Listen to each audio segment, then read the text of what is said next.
е совршено дело на природата.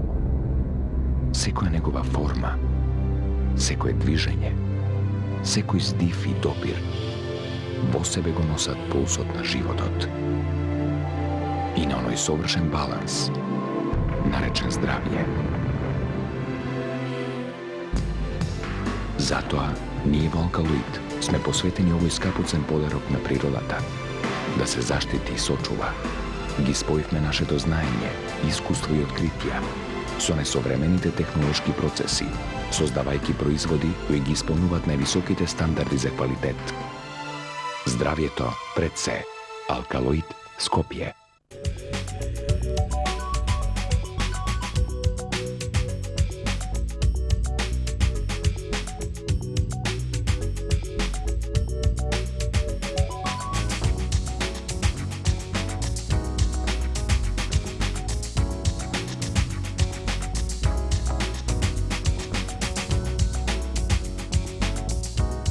Се за вашиот дом.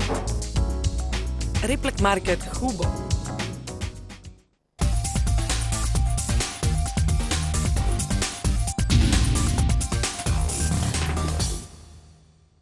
Добро вечер. Јас сум Васко Ефтов, ова е емисијата во Центар на Канал 5 телевизија. Вие сте на вистинското место, почитувани гледачи, бидејќи вие имате право да знаете вистината. Вечерва и наредниот вторник ќе може да проследите телевизиското досие со работен наслов "Сите луѓе на премиерот" или "Која е вистината за владењето на Никола Груевски".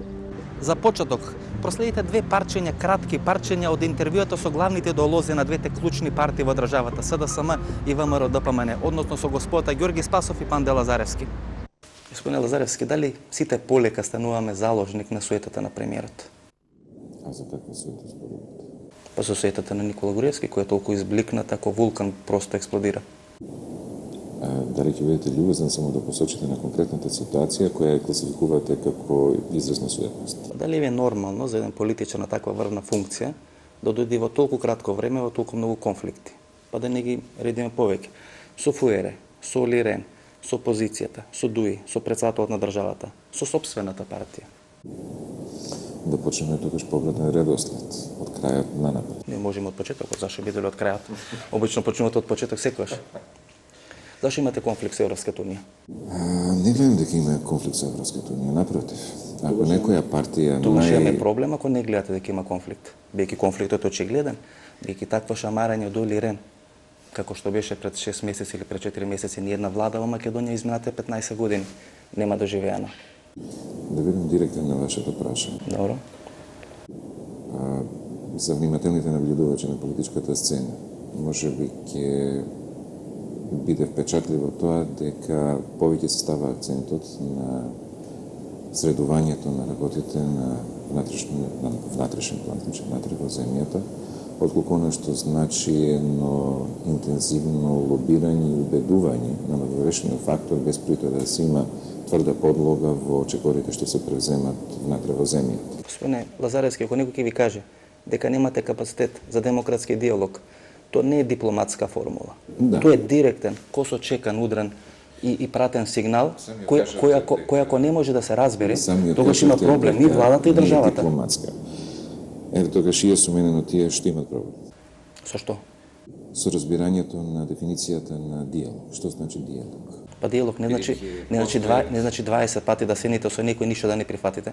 Ако така го разбирате диалогот, онда нема потреба да разговарате. Да ги завртиме обратно. Ајде да ги завртиме обратно. Кој е тогаш проблемот зашто другата страна не ги прифати аргументите со кои настапува владата? Во што е магијата на Никола Груевски? Толку висок рейтинг и толку умелен политичар во изминатите 15 години нема во Република Македонија. Да, рейтингот е несомнено висок и мислам дека тој висок рейтинг? Не.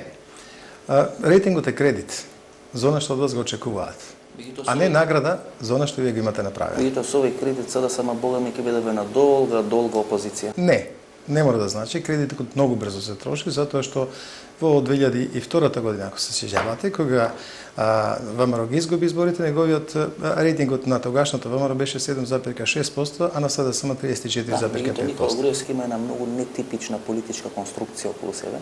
Човек со многу мала, можеби лична харизма, меѓутоа со еден огромен рейтинг. и апсолутно води на нетипична политичка утакмица на која СДСМ не може да парира во овој момент. Не, мислам дека не сте во право, затоа што дефинитивно има неколку елементи кои што се препознатливи во неговата политика и кои што сега во овој момент не идуваат на одобрување.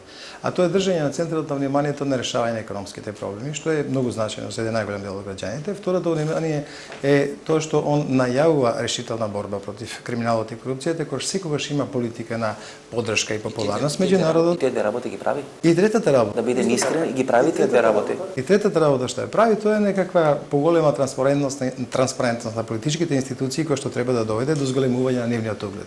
Тоа е точно. Меѓутоа, господин Спасов, не можеме да негираме дека Никола Груевски настапува апсолутно како модерен политичар. Со начинот на функционирање, начинот на комуникација со масите, начинот на одредено дефинирање на политичките приоритети. За сето она што го прави, јас мислам дека нема граѓани во Македонија што не посакува тој да постигне успех на овие полињи и за кои што апсолутно не му одава признание. На тоа се должи дел од рейтингот кој што го има. Меѓутоа, имате чувство дека граѓаните се уште не го доживуваат Никола Груевски како политичар. Не. И може би умешноста и успешноста на Никола Груевски тоа што граѓаните не го доживуваат како политичар. Зашто обично стереотипите за политичари се, не знам, Лјупчо Георгиевски, Киро Глигоров, Бранко Цренковски и така натаму. Он е пропагандно луѓе кои лажат и ништо не прават. Знаете што, во овој момент Никола Груевски е пропагандно убаво спакуван. Делува многу невино и наивно. И работите што ги кажува делуваат доста искрено. Добре, Клинтон беше убаво медиумски спакован и 2 мандати победи. Да. Зашто Груевски не би можел да победи 2 мандати ако убаво спакован? Затоа што, како викаат, и лошата политика со најдобра пропаганда многу брзо ќе ги покаже собствените резултати, а таквите резултати ќе го оштитат рейтингот на оној кој што политика го гради тој рейтинг врз основа на очекувањата. Во Македонија има земена големи очекувања. И ако вие не ги реализирате големите очекувања, ќе има и големи разочарувања. Тоа значи масата ве воздигнува, но истовремено таа масата ќе ве линчува во моментот кога нема да биде задоволна од вашите потреби. Многу брзо се топи. Се обидува ли Груевски, ако е медиумски производ, да направи мит од себе? Видете, изгледа можеби наивно и сулудо, меѓутоа она што отприлика сега може да се прочита од кампањата што прави Никола Груевски, тој сака да се представи како политичар во Македонија, кој што е сосема нов, кој што никогаш не бил во политиката и кој што директната инспирација црпи и да се надоврзува на делата на Александар Македонски.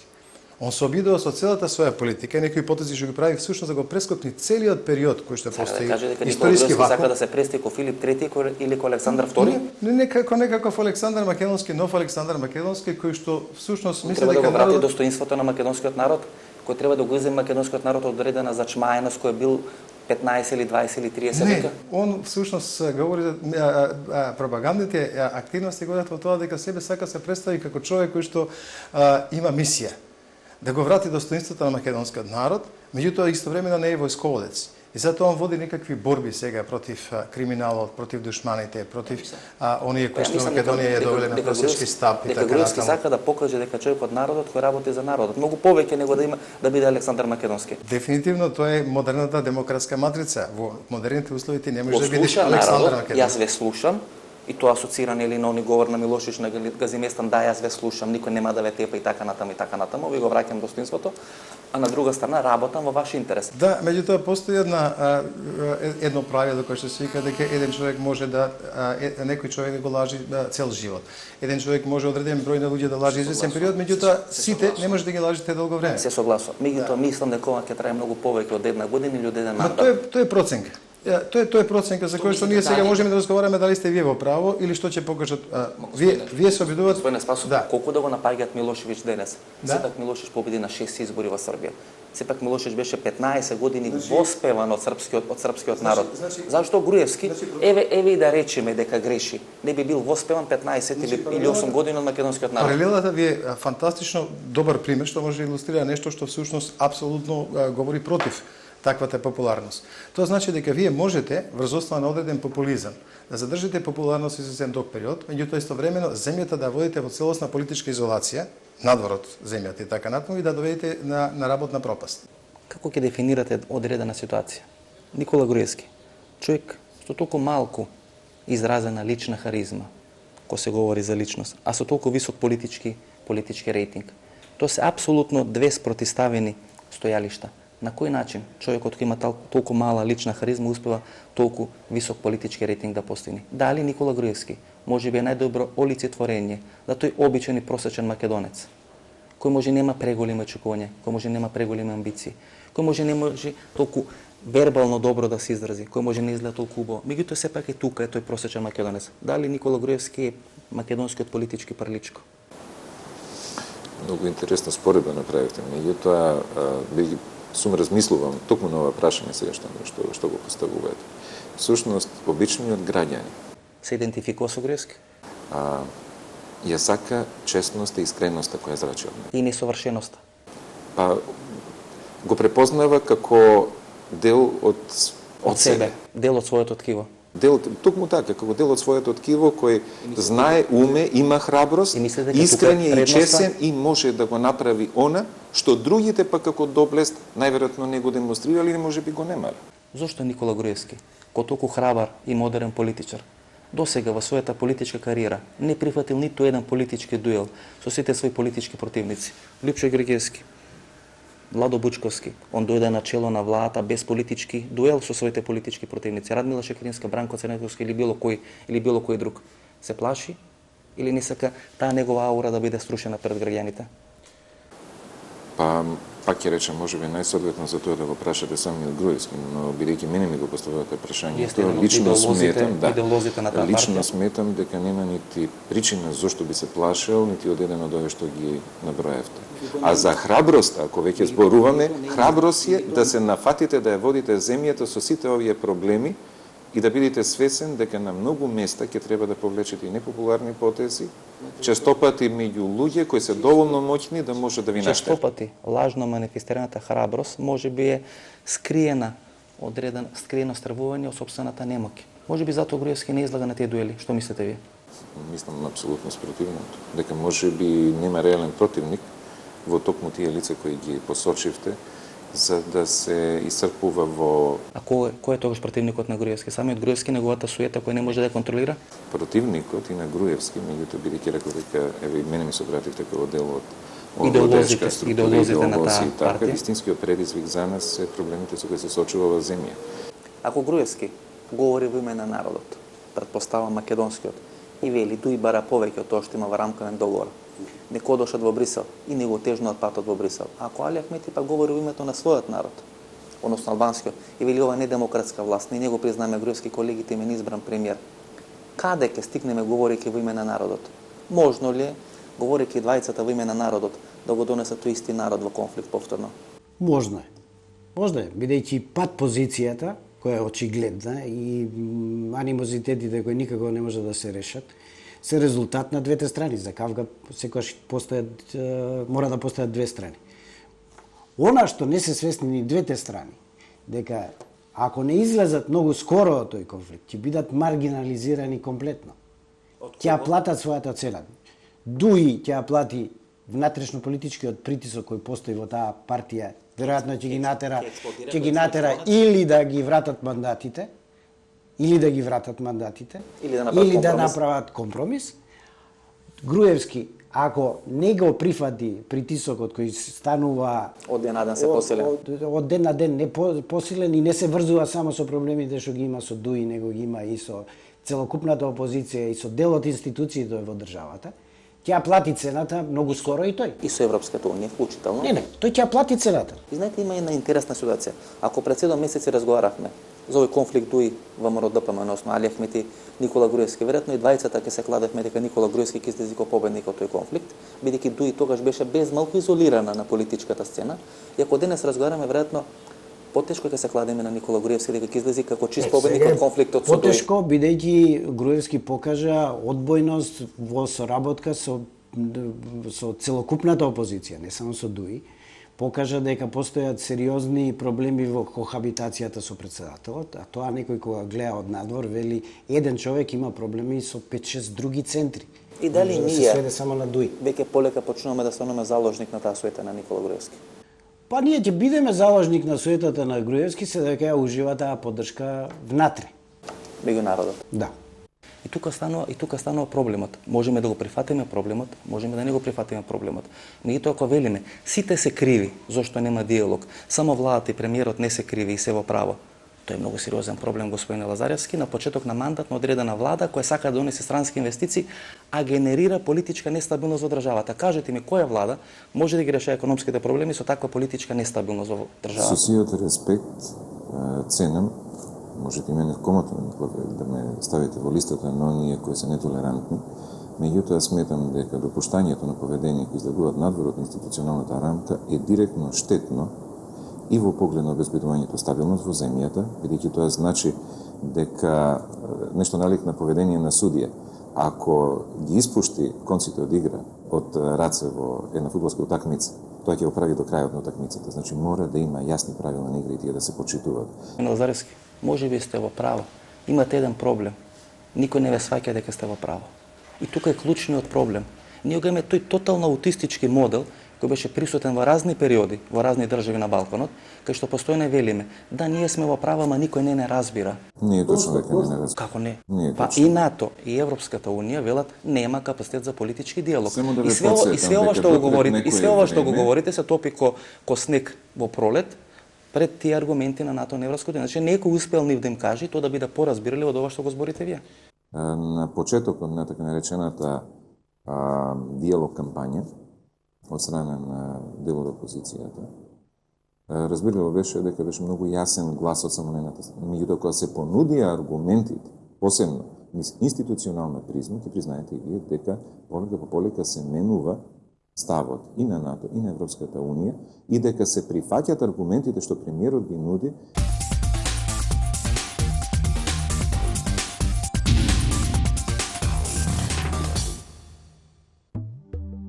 Груевски полека но сигурно самиот влегува во политичка нестабилност и трпи критики за очебино отсуство на демократски капацитет во неговото владење. Во период од само неколку месеци, Никола Груевски по геометриска прогресија почна да ги зголемува своите критичари и противници. Прво во лицето на ДУИ, потоа на македонската опозиција, Европската унија, председателот на државата, во дел од нашите соседни држави, а на крајот сигнали на незадоволство да почна да се испраќаат и од неговите коалициони партнери и поранешни сојузници, без разлика дали е тоа Тито Петковски или Трифун Костовски.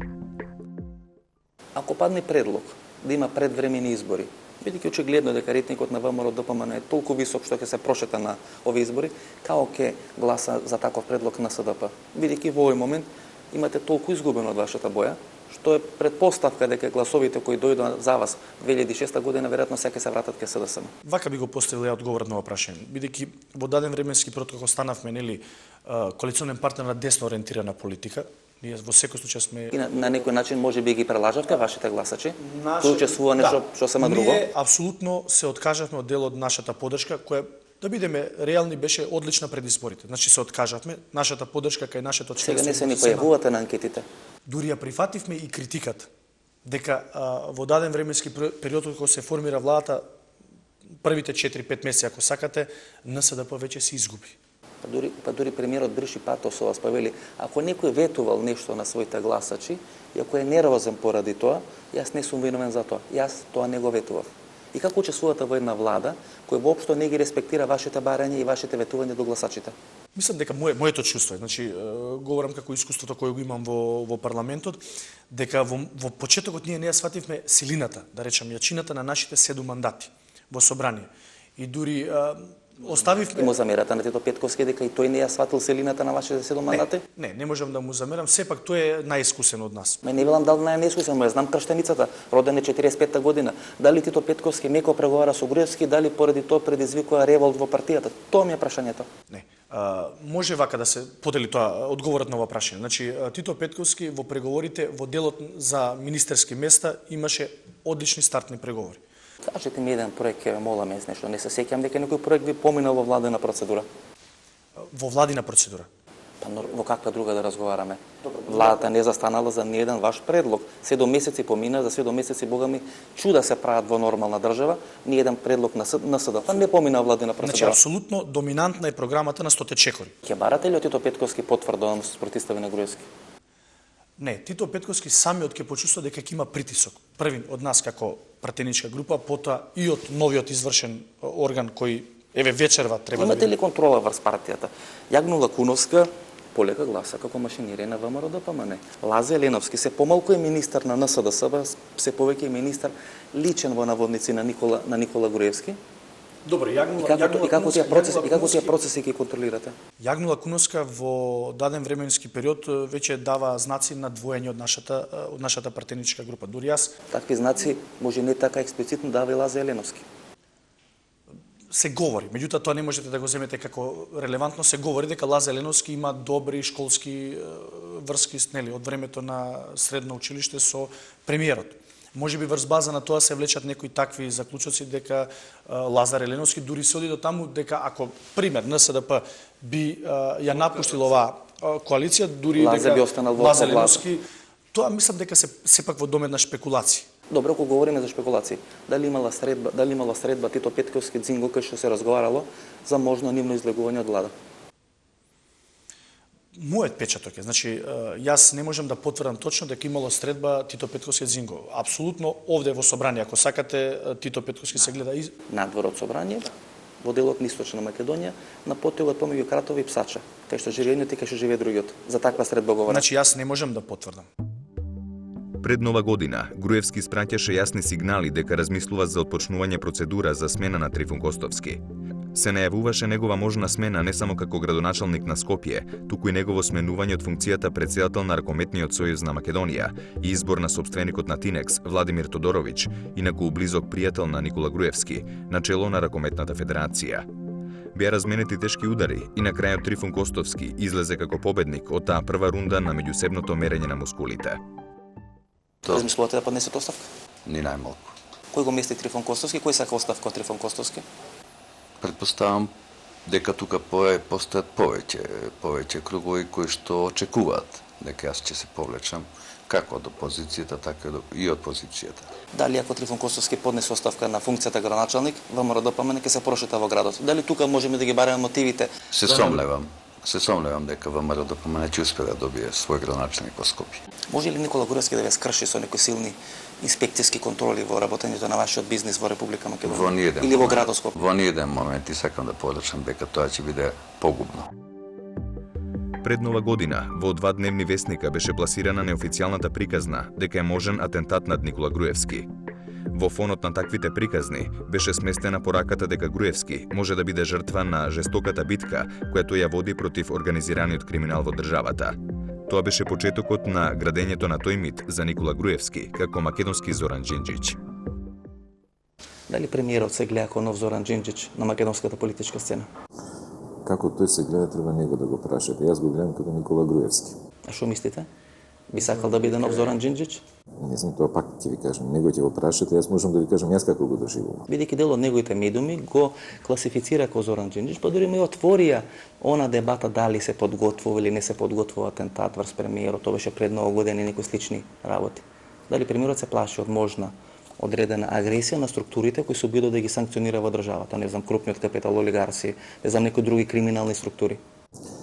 Мислам дека не постои сериозен политичар на светот кој се зафатил со крупни работи, вклучително и справување со подземјето, а при тоа да барем за момент да не му поминува низ главата и тоа дали некој му работи за глава.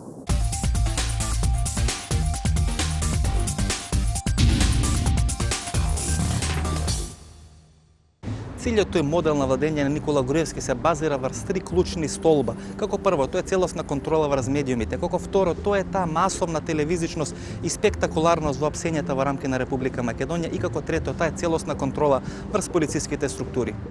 На тој начин премиерот сака да испрати 2 пораки. Како прво, дека е транспарентен во своето работење, и како второ, дека го слуша гласот на народот. И ако гласот на народот бара од него да расчисти со криминалот, тој таа работа ќе ја расчисти по секоја цена.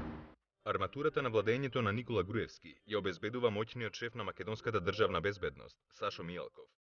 Одамна Македонија немала толку моќна фигура на челната функција на ДБК. Никола Груевски, без посебен коментар, ги отфрли сите критики за непотизам и својот прв братучет, Сашо Мијалков, го назначи за шеф на македонското разузнавање. Ако денес најголемиот пораст на рейтингот на Никола Груевски се должи на сите тие силни процеси на спектакуларни апсења во државата, Тогаш е повеќе од јасно дека во позадина на целата приказна се наоѓа моќниот Сашо Мијалков, инаку син на првиот посткомунистички македонски министер за внатрешни работи, Јордан Мијалков.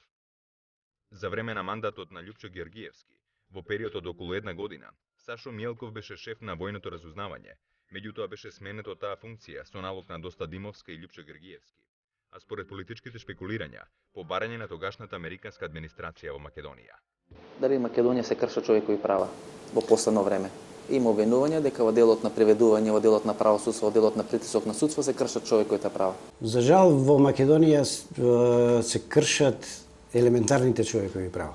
Тоа не само во доменот кој може да се каже е правосуден, па кај што имаме елементи кај што полицијата се однесува онака како што се однесува, се одредува или се импровизира мерката притвор онака како што се импровизира.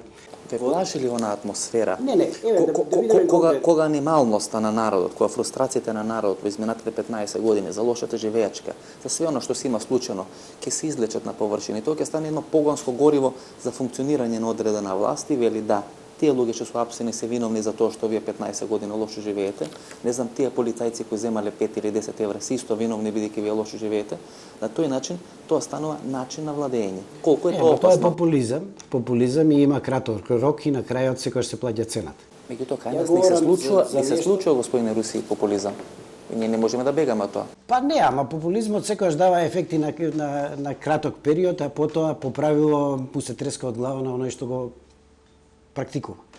Така што би бил многу внимателен ако сум на власт и мислам дека разликата меѓу јакиот домашен рейтинг и слабиот меѓународен рейтинг би можел да ја компензирам со популизам од било кој вид. Цели 3 месеци одредена многу мокна структура составена од парчења блиски на владината коалиција, парчења блиски на политиката и парчења блиски на бизнисот, близок до власта. Работеше на промените во Фудбалскиот сојуз. На крајот целата таа мокна структура беше поразена во струга, иако од заднив со целата своја сила и тежина стоеа структури од македонската полиција. Дали е Хари Хаџиристевски првиот човек кој го поразил Груевски во текот на овие 6 месеци? Дали така се доживувате? Не, во никој случај не можам на таква квалификација или такво. Се плашите од таква квалификација? Не се плашам. Мислите дека суетата на премиерот нема тоа да може да го свари, дека може да се раншира, ако ве доживуваат луѓето како прв човек кој го поразил? Кога станува збор за премиерот, мислам дека во оваа ситуација, како човек кој што се занимавал со спорт, ги знае проблемите во спортот многу добро. Со бокс се занимавал премиерот? Мислам дека со бокс. Може некој сакаше и вас да ве нокотира со овие сите сплетки што ви ги правеа за сменување? Сигурно дека некој сакаше да ме нокаутира, меѓутоа се сомневам дека тоа е премиерот. Во оваа ситуација мислам дека името на премиерот е изманипулирано. Јас изјавив и на други телевизии дека блиски до власта кои што го злоупотребуваат името на премиерот сакаат да направат промена во Фудбалска федерација на Македонија со помош на одредени бизнисмени. А го слушнавте премиерот да се огради од тие блиски на власт и одредени бизнисмени кои сакаат да го направат ова во фудбалот? Не, го немам слушнато дека се оградува, но го немам слушнато дека има и налог издадено за да се извршат промени во Фудбалска федерација. Дали ова што се случи во Фудбалскиот сојуз, пораз на групата за промени, е всушност прв пораз на Никола Груевски во овие 6-7 месеци како е премиер на македонската влада? Добре, сега не можам конкретно да кажам пораз на премиерот, бидејќи прочитав еден надпис владата ФФМ 01. Да, премиерот и стоеше за тие обиди за промени во Фудбалскиот сојуз. Не може со сигурност да се тврди. Може би во некои разговори тој учествувал со одредена група на луѓе од... Зар мислиш дека одредени луѓе блиски на ВМРО ДПМН можат да помислат, а камоли нешто да направат, а да не знае премиерот? Ја мислам дека ако така размислувате, не живееме во иста држава. Не, добро, јас не можам да ги знам односите на премиерот во неговата партија или во неговата партиничка група, ако сакате, меѓутоа можам да говорам за односите према нас и со нас како коалициони партнери. Но предпоставувам, значи ја ова ќе го говорам на база на предпоставки дека имало одредени разговори каде што можеби премиерот сакал да влие врз промените во Фудбалската федерација на Македонија. Кој сака да го смени Хари Хаџиристевски? Рековте, одредени политички структури блиски на власта, блиски на премиерот и одредени бизнисмени, односно одреден бизнисмен. Кои се луѓето кои сака да ве сменат? Јас не можам да шпекулирам со имината кои што сакаат да ме сменат и кои стојат. Единствено можам да кажам... А зашто да не шпекулирате? Ако те велат Хари Хаџирисевски фалсификат председател, ако организират негово сменување, ако организират таква медиумска харанга врз вас, зашто вие не ви шпекулирате да кажете кој е тој што сака да ве смени? Мислам дека ако јас ги користам шпекулациите... Се плашите дека се толку мокни? Не се плашам дека се моćни. Мислам дека ќе се поистоветиме, ќе користиме ист начин на комуникација. Иницијативниот одбор, луѓето кои што ја покренале таа иницијатива и јас. Јас сум секако актуелен председател. Да не се лажеме, за тој иницијативен одбор стојат луѓе. Сигурно дека стојат. Меѓутоа, во моментов... Вие знаете дека имаше одредено размислување, сериозно размислување. Неколку дена пред тоа собрање во Струга, вие и Лазар Митревски да бидете уапсени. Вие знаете за такви сознанија. И на тој начин да биде скршен секаков отпор за промени во фудбалот. Не само во тој момент, вие како што кажавте, од 11 јануари, значи одма после новогодишните празници, отпочна акција на МВР во Фудбалска федерација на Македонија, каде што беа комплет документација, одземена комплет документација од страна на инспекторите на МВР и која беше на увид на МВР. 45 дена, мислам, 45 дена, 50 дена траеше таа инспекција. Додека се водеше битката околу промените во фудбалот. Се додека се водеше таа битка. Имате индици дека на 2 или 3 дена пред одржување на тоа собрање може да го апсат? Не, само ги прочитав и ги слушнав шпекулациите од медиумите, директно закани сум немал никакви досега. Не можам да... Учествуваше ли полицијата во одредена режија на тоа собрање во Струга? Да, учествуваше. Значи, тука се гледа дека имало некоја оркестрирана, ако сакате, акција. И кој стои за таа оркестрирана акција? Предпоставам дека списокот, односно јавноста може да знае дека кој може само да го има списокот на гости кои се присутни во хотелот. Особите, ако сакате директно. Кој може да го има списокот? Министерството за внатрешни. Луѓето од раководството на Фудбалскиот сојуз шпекулираат дека можеби зад овој обид за промени во Фудбалскиот сојуз на одреден или на друг некој начин, индиректно или директно, стојат можеби структури од државна безбедност и структури на одредени бизнисмени блиски до премиерот. Дали е тоа точно? Имаше и пишувања во одредени медиуми дека, и тоа ќе ви го кажам отворено ако сакате, дека тој бизнисмен би бил Орце Камчев кој сака да направи превласт преку влијание со неговите врски кои ги имал во ВМРО-ДПМН. Јордан Камчев е една од најконтроверзните појави на македонската политичка и бизнис сцена. Беше подпредседател на младината на СДСМ и заменик на Радмила Шекеринска. Беше потполно во право кога јавно се конфронтираше со својата партија, бидејќи беше на нечесен начин поразен во процесот на приватизација на Македонија Спорт, иако понуди највисока цена за купување на фабриката. Поразен во внатрепартиските релации на СДСМ во врска со Македонија Спорт, Јордан Камчев го врати ударот една година подоцна, поразувајќи го тогашниот пратеник на СДСМ Зоре Темелковски и сменувајќи го на драматичен начин од функцијата председател на Кошаркарскиот сојуз на Македонија. На изборите во 1998 година, Јордан Камчев како кандидат на СДСМ беше поразен од кандидатот на ВМРО-ДПМН Данило Глигоровски. Потоа почнува тој процес на заладување на односите со СДСМ и приближување прво со Љупчо Георгиевски, а сега со луѓето блиски до Никола Груевски. На крајот, до целиот тој комплот составен од политика, полиција, бизнис и одредени владени структури, беше испратена јасната порака дека ако не ги трнат рацете од фудбалот и ако не со паметат и прекинат на одреден дозволен начин да се мешаат со политиката во фудбалот, ќе бидат меѓународно изолирани. Нешто слично како што беше пораката на Оли Рен, испратена до македонскиот премиер, дека ако нема демократски капацитет, Македонија уште долго време ќе биде надвор од европските интеграции. Може ли ДБК да е вклучена во целата оваа работа? Со легитимирање, со правење, со заплашување на сите структури кои беа учесници на... Некој морал да ја издаде директ, значи наредбата која требало да бидат на сите влезови во Струга, нели поставени. Тоа значи треба да биде висок функционер во полиција. Па добро, таму има повеќе високи функционери. Претпоставам дека министерката нема да се меша во фудбалот. Таа е најверојатно голем љубител на фудбалот и на ваков начин чуден ја покажа својата љубов кон фудбалот? Не верувам, не. Очекувате полицијата повторно ви тропни на врата? Не очекувам заради тоа што ако имаше повод досега после 45 дена или 50 дена. Замешан ли е Хари Хаџирисевски во некои криминални действија? Досега не. Дали Хари Хаџирисевски смета за мокен човек? Јас интересно е прашање дали се сметам за мојчен човек.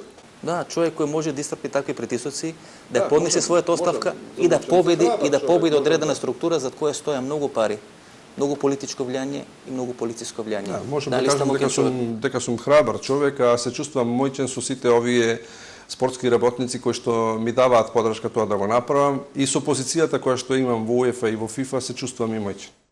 Дали ова не ве заплашува дека можеме да влеземе во една форма на полициска држава? Кај што полицијата ќе учествува во одредени политички разврски. Јас не велам дека така не било изминатите 15 години, прашувам дали сега ве плаши дека тој тренд може да биде продлабочен. Јас не можам да претпоставам, а и не сакам да претпоставам дека ќе се движиме во тој правец. Ако се движиме во тој правец и се наметнеме, односно Република Македонија како држава каде што полицијата ќе контролира се, а нема да биде сервис на граѓаните, тогаш можам да кажам објективно дека нашиот пат не само што ќе биде отежнет, ќе биде сериозно забавен кон Европска унија. И на тој пат ние ќе имаме оштри критики и веќе ќе доведеме нашето полноправно членство во Европска унија во прашање. Целото ова мешање на полицијата во фудбалот недвојбено потсетува на оние случувања од 2000 година, кога полицијата беше вклучена во зачувувањето на тоа тогашно кревко парламентарно мнозинство на Лјупчо Ѓоргиевски, кога несигурните пратеници беа чувани по Молика и по Дојран и подоцна со полициска придружба беа донесени во Скопје да гласаат за опстанок на таа влада. Целата таа операција предводеше Маријан Ѓорчев на политичко ниво и брат Љубе на полициско ниво. Каде ги шетавте тие луѓе што беа битни да гласат за новата влада? Беа ли во Молика, како што Васил Топурковски после кажуваше или не?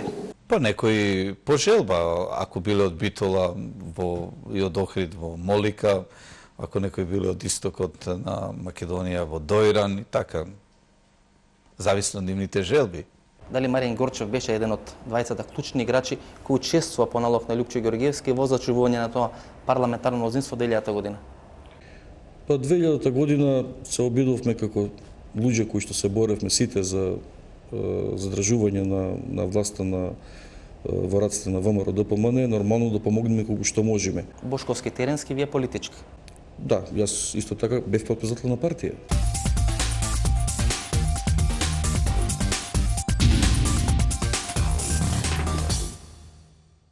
Очигледна е намерата на власта да го укине Советот за радиодифузија.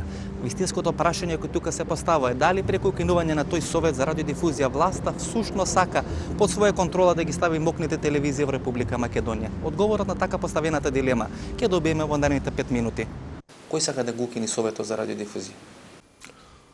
Одговорот е лоциран само на една адреса, а тоа е владата на Република Македонија, односно ресорното Министерство за транспорт и врски.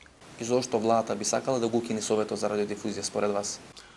За жал станува збор за едно класично препишување на партиска програма која што подоцна станува владина, а резултат на тоа е избрзаното менување на Законот за радиодифузна дејност. Значи владата сака да го укине тој Совет за радиодифузија и неговите ингеренции да ги префрли на друг владин орган, претпоставувам на Министерството за транспорт и врски.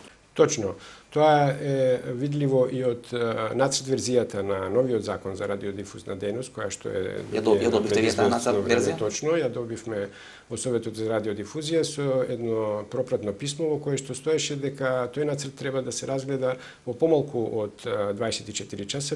Во раце го држам писмото кое министерот за транспорт и врски Милија Јанакиевски го испрати до Советот за радиодифузија. Во тоа писмо, адресирано на 21 март 2007 година, на Советот му состава рок од 24 сати да одговори на барањата на критиките на Министерството за транспорт и врски во однос на укинувањето на Советот за радиодифузија. Значи, ако добро ве разберам, господин Стефановски, сугестите на Европската комисија е ова регулаторно тело, Советот за радиодифузија, да ги јакне своите ингеренции, а не да биде укинато. Сигурно, бидејќи единствениот начин да има некаков ред во радиодифузната дејност е да постои јако и моćно и уште поважно независно регулаторно тело, а тоа е Советот за радиодифузија. И тоа веројатно им пречи на владата. Па според најновите потези повеќе очигледно е дека е така, затоа што... Зошто би пречела на владата? Владата сака, според вас, да воспостави контрола врз електронските медиуми? Може тако заклучок да се извлече? Во случајов, ако се укинува независно регулаторно тело, како што е Советот за радиодифузија и се спојува со други агенции или сфери, како што е Агенцијата за електронски комуникации и пошти, А раководството на таа ново формирана агенција, ако успее потегот сегашен на владата, ќе биде избирано на предлог на владата во собранието. Тоа значи дека тие што ќе бидат раководство на ново формираната агенција ќе бидат под директна ингеренција, насоки и укажувања на владеачката гарнитура. Значи, тоа ќе има на потполна политичка контрола врз тоа тело, кое ќе може да одзима и да издава лиценци за одредени електронски медиуми. Тоа, отприлика би можело буквално да значи дека ако владата не е задоволна од одредена телевизија или одреден електронски медиум, тоа би можело да значи одземање на незината лиценца. Кое е тоа опасно и колку тоа може да однесе Македонија во некој несакан правец, во правец на рушење на одредени демократски стандарди и постигнувања кои се обезбедени до овој момент. Основниот постулат на развиените демократски општества токму е во независноста на медиумите и на радиодифузната сфера. Мислите дека сега со овој предлог ќе се крши таа независност на медиумите? Апсолутно да. Во новата верзија на новиот закон за радиодифузна дејност во член 4 стои дека надлежностите за радиодифузната дејност во случајов се во рамките на Министерството за транспорт и врски, што е катастрофа, според сите што се разбираат и барем малку се упатени во оваа дејност. Така што Значи министерот за транспорт и врски ќе оценува дали одреден медиум е на одредена вистинска линија или не, и ако не биде на вистинска линија може да му одземе лиценцата. Со поедноставен јазик. Тоа е многу опасно, господин Стефановски. Апсолутно, со поедноставен јазик. Што ќе правите вие тоа да го спречите? Кажано, тоа значи дека владата ќе биде главниот и договорен уредник не само на јавниот сервис, туку и на сите други приватни телевизии. Апсолутно да. Знаете што, македонските медиуми се поделени, таму има некои што реално ги кажуваат ставовите, меѓутоа има некои што секогаш бараат нешто негативно. Да речеме имаме два медиуми кои што се под целосна контрола на опозицијата на Социјалдемократскиот сојуз, Канал 5 и Утински весник, и тука ние никогаш позитивно ништо не можеме да прочитаме. Што год да направиме, таму ќе тргнат од некоја негативна страна, па дали морало така, па не е издржано, па не е закаснето, па некој се прашува дека тоа не е најдобро, па ќе најдат некој човек на улица што од 100 еден размислува поинаку, па не ќе го пуштат во вестник или во вестникот и така натаму. И како одредено резиме, власта се обидува на два начини да стапи во контакт со медиумите и да ги стави под своја контрола.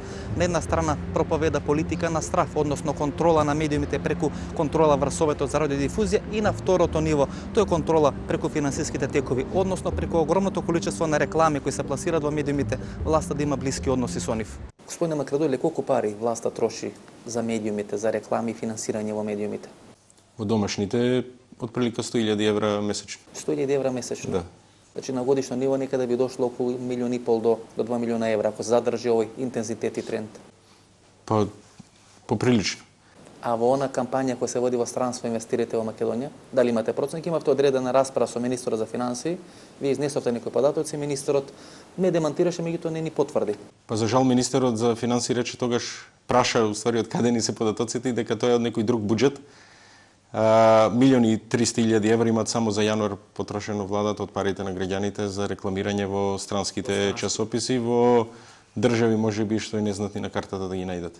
Значи ако се собери на едно купче, на едно место, опишани во електронски медиуми и во странство, тоа би можело да се дојде некоја бројка помеѓу 3-5 милиона евра, која во текот нова година владата би потрошила за реклами и инвестирање во медиуми. Да, ако не изоткриет уште некоја кампања, бидејќи гледаме дека по примерот на изборните кампањи тие секој месец започнуваат некоја кампања, без разлика дали е тоа под закрила на Министерството за здравство или инвестирање во Македонија или Агенцијата за спорт и млади, секој месец мора да има некоја кампања каде што пиарот треба да се плати. Иначе ако може да се сублимира, владата ќе има контрола врз медиумите во наводници по две основи, преку притисок да се укине Советот за радиодифузија и да има директна контрола Министерството за транспорт и врски, односно министерот Милена Киевски врз одземањето на лиценците на крупните, на мокните македонски телевизии, и на друга страна ќе има многу голем буџет за реклами исто во домашните медиуми. На тој начин владата претпоставам ќе сака да има комплетна контрола врз медиумите. Апсолутно, и мислам дека укинувањето на Советот за радиодифузија има за цел да најди финансии за финансирање на партиската уредувачка политика на македонската радиотелевизија. Останете со нас и по рекламите. Следува финалето на ова наше вечерашно досие, посветено на темата влијањето на власта во судството и улогата на судството и јавното обвинителство во сите тие процеси на масовни апсења во Република Македонија. Останете со нас, следуваат рекламите.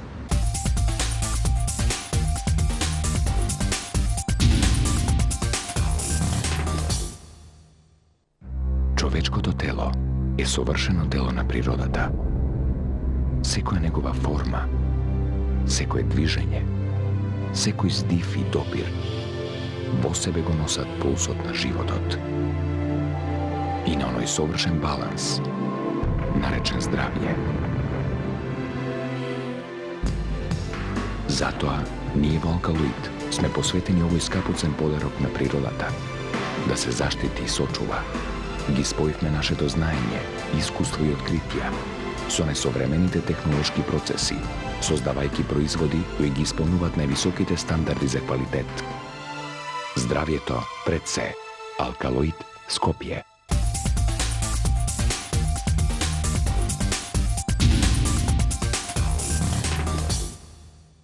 Во овој момент на јавна сцена во Република Македонија се случи едно вистински реалити шоу на јавно и телевизиско апсење на криминалци во наводници во Република Македонија. Вистинското прашање кое тука се поставува е дали под плаштот на таа битка со криминалот се кршат човековите права на луѓето и се врши еден силен притисок врз македонското судство и јавното обвинителство да работа така како што од нив бара владата на Република Македонија. И колку на тој начин се кршат и се фрлат во еден сосема друг правец сите тие демократски процеси во државата.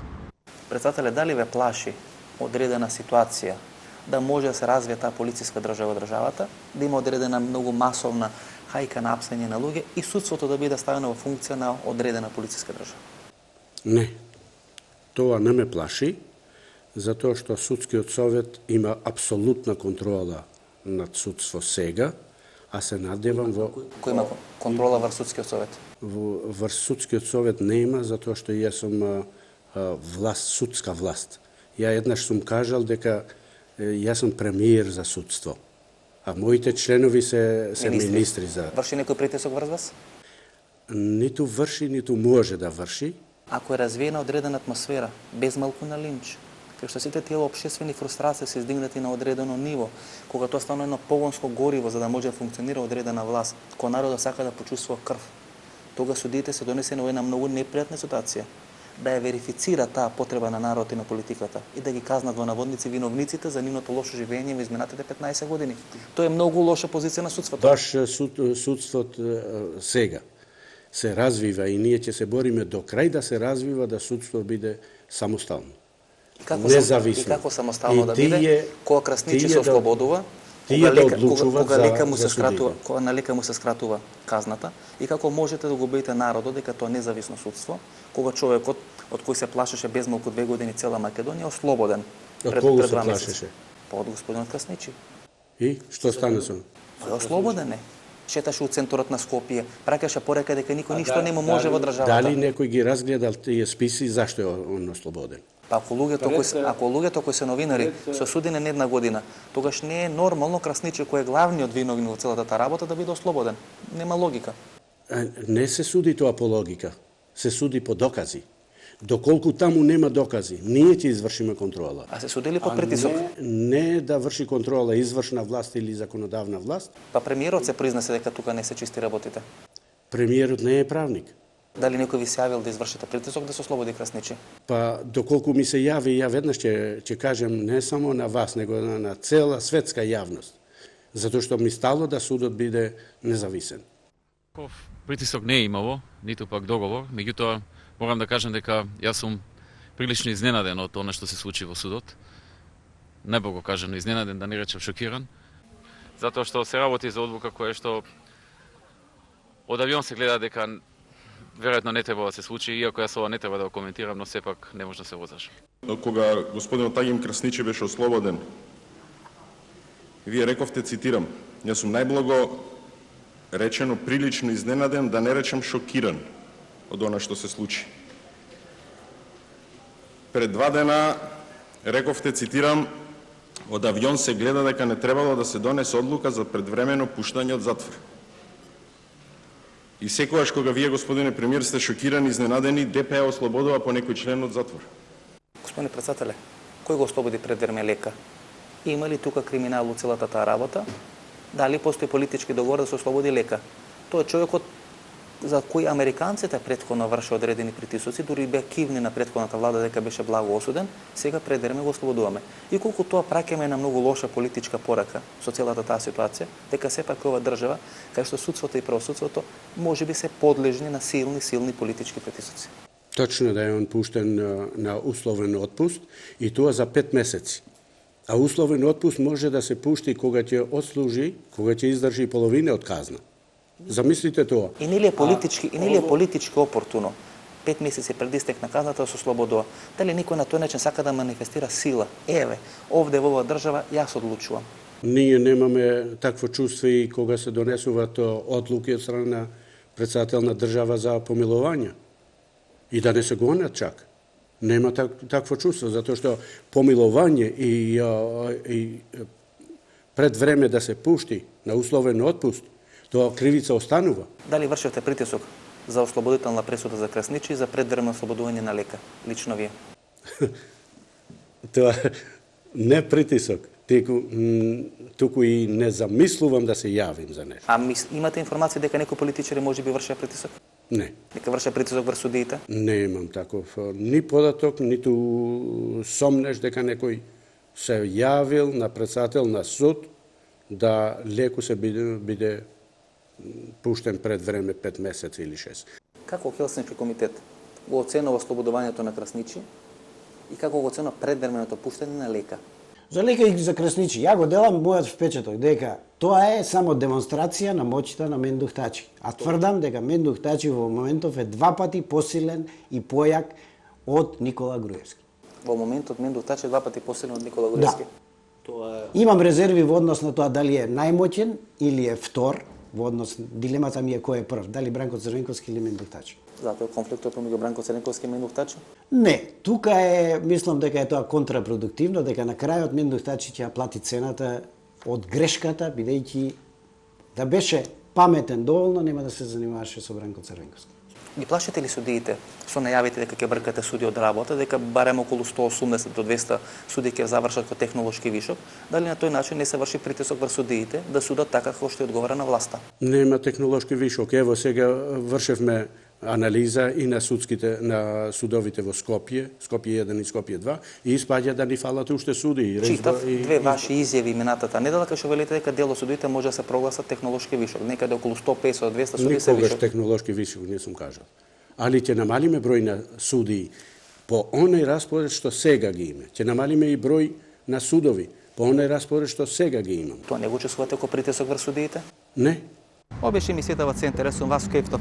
Вие вечера, почитувани гледачи, го проследите првото продолжение на нашето телевизиско досие со работен наслов "Сите луѓе на премиерот" или "Која е вистината за владењето на Никола Груевски". Идниот вторник проследите го второто продолжение на ова наше телевизиско досие. Пријатно вечер, Македонијо, каде и да си.